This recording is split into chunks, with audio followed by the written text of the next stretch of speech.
FPL STAR. Today I gonna discuss about FPL popular buy-sell comparison and ranking of Game Week 31 player based on their performance and statistics, and this gonna be very helpful video for you.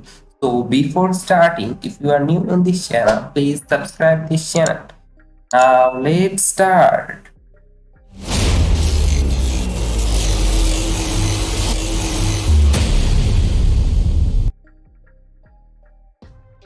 I think for Game Week 31, the most essential player is Erling Haaland because he is in great form and he can hurt you a lot if you don't have him, because a lot of FPL manager gonna captain him. His effective ownership will be over 100. So that's why I think he's essential for Game Week 31, and if you don't have Haaland, buy him. And the second essential player for Game Week 31 is Jack Grealish, but I prefer Haaland over the Grealish because Haaland can ruin your game with rank if you don't have. But Jack Grealish, on the other hand, can give you points which will improve your rank, and that's why I think Jack Grealish is a good one. Because if you look at Manchester City asset in midfield, there are Kevin De Bruyne, Gundogan, Mahrez, Bernardo Silva, and Jack Grealish, and I think Jack Grealish is looked to be more nailed than any other player. But obviously, Kevin De Bruyne is a good option. But Jack Grealish is 7 million, which is 5.1 million less than Kevin De Bruyne, and that's why I think Jack Grealish is gonna be very much essential player for Game Week 31. And if you are thinking of midfield transfer, then you can go for Jack Grealish if you pre-hit in Game Week 32. But if you don't pre-hit in Game Week 32, then I think Jack Grealish is not an essential player for you.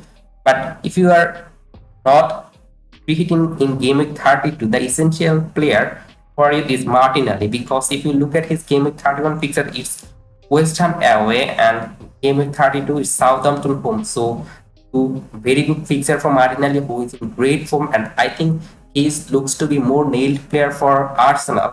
I don't think he will be rotated with Trossard. I think Gabriel Jesus might be rotated with Trossard, but still Gabriel Jesus should start because he's playing very well in center forward position. But I think for Game Week 31, if you are not free hitting in Game Week 32, then Martinelli is an essential player for you. If you look at his performance in last 5 matches, he got 35 points and scoring 3 goals and provide 2 assists. So that means he's in great form and he's good at counter attack. So after Game Week 32, Game Week 33 or 34, I think still Martinelli can be a good option. On the other hand, Gabriel Jesus now back from injury, but I don't think he is totally fit for playing 90 minutes. So he will be early subbed of like 70, 80 minutes or even play sub appearance. But I think Gabriel Jesus should start, and if you look at his underlying data, his goal ratio is 1.60, which is quite high, and that's why I think he's a good pick for Game Week 31. And if you don't activate your free hit in Game Week 32, then I think going for forward Gabriel Jesus is a very good option. Now move on to the fifth and sixth one, and fifth one is Kevin De Bruyne. And if you look at Kevin De Bruyne's goal ratio is 1.10, which is higher than Haaland, but it's most probably assist ratio, which is higher than Haaland. So in assist you can get 3 points, but for goal scoring you will get 4 or 5 points. So I think that's why he is less important than Haaland. And for Grealish, I think Grealish is more important than Kevin De Bruyne because he is cheaper. The 7 million where Kevin De Bruyne is 12.1. A lot of now I think premium option now. Salah 12.8, and is a very good option, and also Harry Kane performing well. So that's a thing you should consider because there are very less money for going for Kevin De Bruyne. But if you can go for Kevin De Bruyne, and if you don't think that Salah is not good or Harry Kane is not good, then I think Kevin De Bruyne is a good option because in Champions League match he also starting for Manchester City, and I think he will start in Leicester home match. The sixth option is White, and I think if you go for a defensive point of view, White is a very good pick because he links with Saka very well. And if you are not free hitting in Game Week 32, then I think going for White is a good option because I think West Ham away and Southampton away, Arsenal should maintain clean sheet because these two fixtures are easy. But after that, they have a hard fixture, so that's why he's good pick, but not essential for Game Week 31. Now move on to the seventh and eighth, and seventh one is Mitoma. It's a Chelsea home fixer, but I think Brighton attackingly are very good. And if you look at Mitoma, he is the most creative player for Brighton.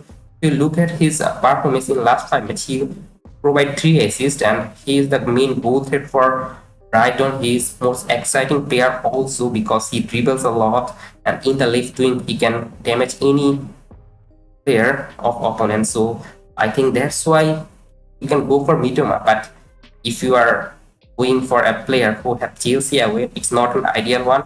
That's why he's an optional option, and also he has got blank in game at 32. So if you are not creating in 32, that will be a headache for you. The eighth one is Martinez, and as Manchester United have left back Luke Shaw is injured, so you are tempting to go for Manchester United defense, and the other option for Manchester United is Dalot, Malaysia, and there are rotation risks. But on the other hand, Martinez, I think he should play, and that's why he's a good thing for him. But other thing about Martinez is that he doesn't possess any goal threat. If you look at his goal ratio, is 0.03. So I think should go for Manchester United goalkeeper Digia instead of Martinez, and that will give you some save point and bonus point. So that's why I think Martinez is an optional option, but you can still go for him because he's very cheap.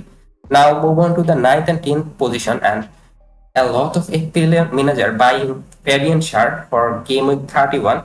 But if you look at his fixture, it's Aston Villa away. Aston Villa are a team who are playing very well. Watkins are in great form, so I don't expect clean sheet from Newcastle in this match. But Newcastle defense are very good also, so there will be a good clash here. But I don't think that Fabian Schär is a good buy for game week 32, as I am expecting Newcastle to concede goals in this match. But Newcastle is the better side, so there might be a clean sheet for Newcastle. So that's why he's optional option. The 10th one, a lot of FPL are going for Means, and if you look at Means, his performance previously was very good. But if you look at his next future fixture, it doesn't look good. In game of 31, he will play against Newcastle. It's a home match. That's an advantage for Means. But Newcastle now scoring a lot of goal. Their striker Isak and Wilson are in great form. And the 32 they have Brentford away. Tony is in great form, and 34 they have Manchester United away. That's not ideal for defensive point of view, and also Mings are not an attacking player who can give you some goal or assist if he doesn't have get clean sheet points. So that's why I think you should ignore Tyron Mings for your team for game week 31. And now move on to the sale, and a lot of managers are selling Almiron, and he's injured, so it's an essential sale. It's a straight sale, I think. The second one is it's Saliba. It's something mistake there. If you have Saliba in your team, I think you should sell because he's also injured. Now move on to the third and fourth one, and you have Madison in your team. I think you need to sell him because he's playing very bad. He's not playing bad actually. Leicester are playing bad, so I don't think 8.2 a midfield spot for Leicester midfielder is not a good thing, and that's why he is an essential sale. The fourth one is Luke Shaw. He's now injured, so if he can fit in game week 34, so you can play him. But I think an injured player, you don't know when he will fit, so that's why I think he's a good sell for game week 31. Now move on to the fifth and sixth one, and I think you should sell Luke Shaw first because Luke Shaw is a defensive player, and I don't think he poses a lot of captaincy choice. Whether Rashford has very good captain choice when he's fit, so he's also injured, and if he's not injured for a long time, then his selling is not a good option. But as he's now injured, I think I'm expecting him to miss game of 31, game of 32. He has a blank, and he might miss in game of 33 if he missed double gaming. So that's why I think you can sell Rashford. You can sell Rashford.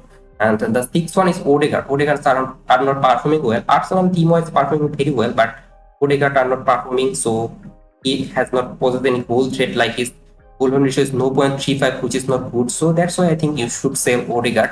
And it's an optional option because if you look at his fixture in game week 31, it's West Ham away, and in this match he can get a lot of points. But I think you should prefer Saka or Martinelli from Arsenal instead of Odegaard. But I don't think going for Odegaard to Martinelli or Saka is a good move. You should go for other team. Now move on to the seventh and eighth one. And seventh one, it's Chilwell. And for Chilwell, I think it's an optional sale. But I prefer selling Odegaard first because Odegaard has a good fixer. But to look at long term, Odegaard doesn't possess any goal threat. On the other hand, Chilwell is a very good option in attacking point of view in defensive player. But other thing about Odegaard, Chilwell is that his fixer doesn't look good. Brighton are a very good team in attack, so I don't expecting clean sheet from Chelsea and Brentford. Arsenal game are not an ideal one. That's why he's a sale you should consider, but they have got a double game with 37, and that should be your consideration also.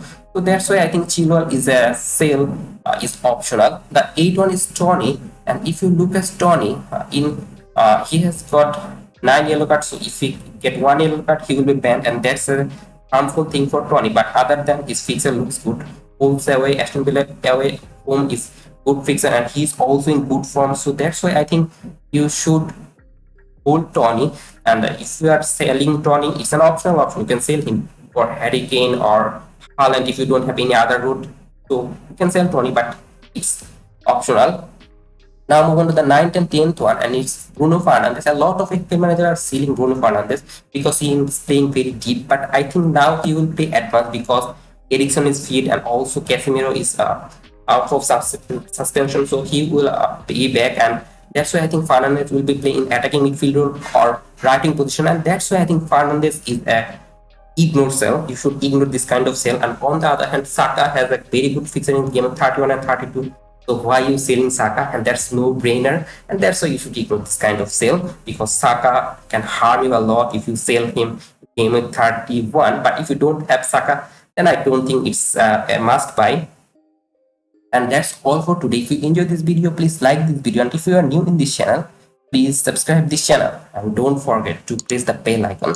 Good luck for your team.